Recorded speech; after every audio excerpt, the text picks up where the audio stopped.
हूं निशा सिंह, आप देख रहे हैं तिरहुत न्यूज। समाजवादी जनता दल डेमोक्रेटिक के प्रत्याशी संजय कुमार ने मुजफ्फरपुर के एक होटल में प्रेस वार्ता कर उन्होंने यह बताया कि राजनीतिक में परिवारवाद हावी है और क्षेत्र के विकास का ध्यान नहीं दिया जा रहा है। दुर्भाग्य की बात यह है कि मुजफ्फरपुर में भी यही देखने को मिल रहा है और बीमारी की आड़ में नए चेहरे को राजनीतिक में लाया जा रहा है। इससे क्षेत्र का विकास नहीं बल्कि विनाश ही हो सकता है। उन्होंने बिना अपने प्रतिद्वंदी के नाम लिए यह आरोप लगाया। साथ ही उन्होंने मुजफ्फरपुर के विकास के लिए अपनी पार्टी रणनीति पर भी प्रकाश डाला। देखिए, चुनाव का समय, मैं संजय कुमार, मुजफ्फरपुर 94 से मैं समाजवादी जनता दल का प्रत्याशी हूं। अभी मैं जब चुनाव के अपने जनसंपर्क के दौरान मुजफ्फरपुर के विभिन्न मोहल्लों में, सभी वार्ड में तकरीबन थोड़ा सा कुछ कहीं बचा हुआ है, मैं घूमने का काम किया। हालात बद से बदतर, शहर की जो आज की जो हालात है वह बद से बदतर है। बस निकल भी गया कि आप लोग शहर में कैसे रहते हैं, कहने के लिए हम शहर में रहते हैं और स्थिति तो गांव के कहीं किसी जो होता है छोटी मोटी नाला बहा हुआ जिसको बोलते हैं, उस किनारे के अगर घर आपको मिलेगा उससे बदतर स्थिति आप ब्रह्मपुरा मन के साइड से आप देख लीजिए। लोगों की जो स्थिति बनी हुई है, आप चले जाइए, आप बेला एरिया का आप देख लीजिए, आप उसके बाद 52 बीघा एरिया का आप देख लीजिए, आप चले जाइए 15 नंबर 16 नंबर का जो कर्पूरी ग्राम से लेकर के वहाँ तक जो बसा हुआ है, सारे मोहल्ला का आप देख लीजिए। आप यहाँ आ जाइए, ये तो 26 नंबर वार्ड का जो गली है वहाँ आप देख लीजिए, चंद्रलोक मार्केट से लेकर रेलवे लाइन साइड का है, देख लीजिए, पंखा टोली से लेकर के उधर छोटी मस्जिद की तरफ का है मतलब सारे मुजफ्फरपुर की जो हालात बनी हुई है, इतनी बद से बदतर स्थिति है। लोग कैसे जी रहे हैं, कोई देखने वाला भी है क्या मुजफ्फरपुर में? एक प्रतिनिधि को पिछले 25 साल के अंदर में लोगों ने 15 साल तक झेला, दूसरे को आज 10 साल तक झेला। लेकिन एक बात भी मैं और स्पष्ट आपसे कहना चाहता हूं, कई जगह लोगों ने जब मैंने पूछा कि भाई आपने जिनको मत दिया आज तक, आए 25-30 साल से आप देते आ रहे हैं, तो लोग क्या किए? आए मत मांगने के लिए, तो आपने उनसे पूछा नहीं कि ये हालात है। तो उन लोगों ने स्पष्ट कहा कि अभी चुनाव के घड़ी में जिनको मैंने मत पहले दिया चाहे आज दिया, कोई लोग हमारे बीच में वोट मांगने का काम नहीं किए। पता चला कि एक बड़े भाई को मीडिया के माध्यम से कि बीमारी से ग्रसित हैं, हो सकता है ईश्वर करे अगर बीमारी से हैं तो हम तो कामना करेंगे कि जल्द ठीक हो जाए, कि जनता के बीच में जा करके जो जनता की हालात है उसको देखने का काम करें। अगर उनको इस बहाने, मैं वैसे वर्करों को भी मैं सचेत करना चाहता हूं कि नेता का झोला ढोते ढोते जब नेता अपने परिवार के सदस्य को लंच कर देता है राजनीति में, तो उनका झोला ढोने का अभिप्राय हमको समझ में नहीं आता है। ये राजनीति हो रही है। हम पत्रकार बंधु से भी कहना चाहेंगे कि आपने आज प्रदेश के बड़े नेताओं पर उंगली उठाने का काम किया। आज मुजफ्फरपुर की जो हालात है, बीमारी वाकई में अगर बीमारी है तो बीमारी को ठीक होना है, ईश्वर करे आज ठीक हो जाए, अभी ठीक हो जाए। हम लोग तो यही कामना कर सकते हैं, हम लोगों के भी बड़े भाई हैं। लेकिन अगर इस बहाने अगर लॉन्च करना है परिवार के सदस्य को, तो वैसे वर्करों के लिए यह एक संकेत है कि राजनीति अपने धारा के अनुसार, अपने अनुसार करनी चाहिए। अगर जिंदगी में राजनीति में कहीं कुछ मुकाम के लिए सोच होगा, अन्यथा तो फिर तो झोला ढोना है, जिंदगी भर पीछे पीछे झोला ढोने का काम करें।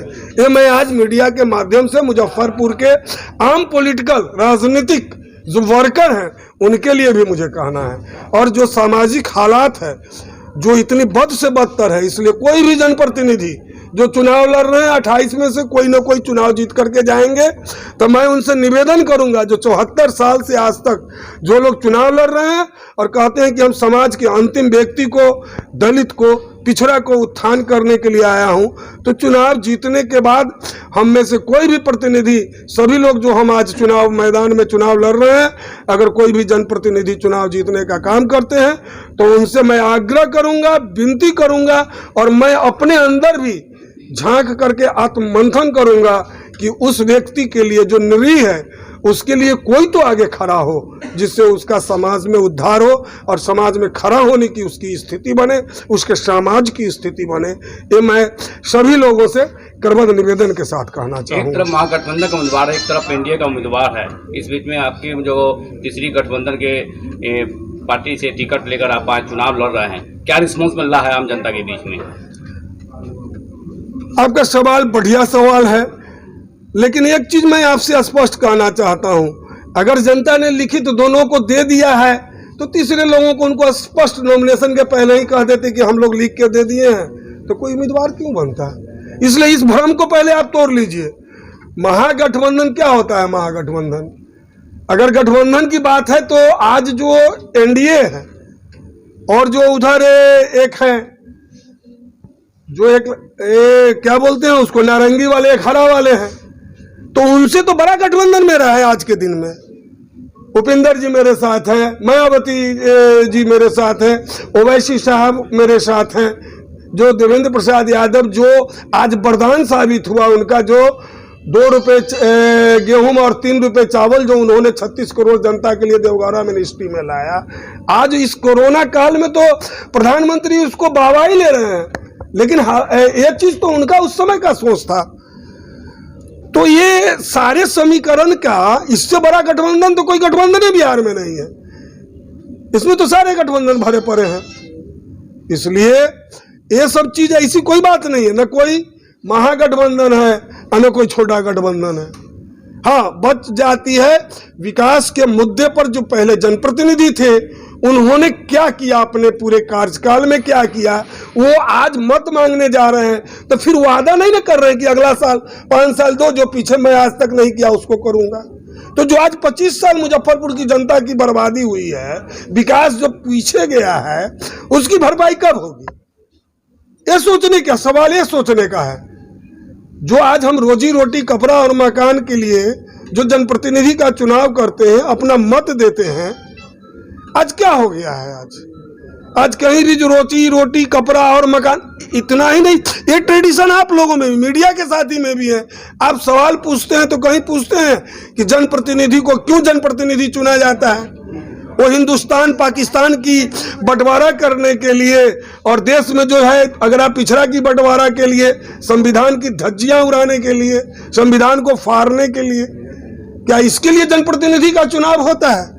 अगर जनता इस बार आपको विधानसभा भेजती है तो किन बिंदु पर आप काम कीजिएगा? देखिए, जो हालात है समाज की, जो अभी हालात है, मुजफ्फरपुर की जो हालात है, मुजफ्फरपुर जो बीमारू मुजफ्फरपुर है, आज बिहार ही नहीं देश में मुजफ्फरपुर को, जो मेरा राजनीतिक दृष्टि से मुजफ्फरपुर बिहार ही नहीं देश में अब बन रहा है। सांस्कृतिक भी हमारा जो कल्चर है काफी मजबूत और भाईचारे का रहा है। आज जो सभी चीज को पर जो कुठाराघात हो रहा है, इस चीज को मैं सुदृढ़ करने की कोशिश करूंगा। और रह गई रोजी रोटी, कपड़ा और मकान, और बेरोजगार जो आज दिग्भ्रमित होकर के गलत रास्ते को चुन रहे हैं, हमारी कोशिश होगी कि जितने भी बंद पड़े उद्योग धंधे मुजफ्फरपुर में हैं, उनको प्रथम वर्ष में खुलवाने का कोशिश करूंगा। जो विधि व्यवस्था मेरे अंदर, लोक शक्ति क्या होती है इसकी ज्ञात है हमें, और लोक शक्ति का मैं प्रयोग करके जो मेरे संविधान में प्रवर्त बाबा साहेब भीमराव अंबेडकर के द्वारा किया गया है उसके अनुसार और लोक शक्ति का उपयोग करके मैं सरकार से लेकर के प्रशासन को झुका दूंगा। मुजफ्फरपुर के विकास के मुद्दे पर मेरा कोई समझौता नहीं होगा।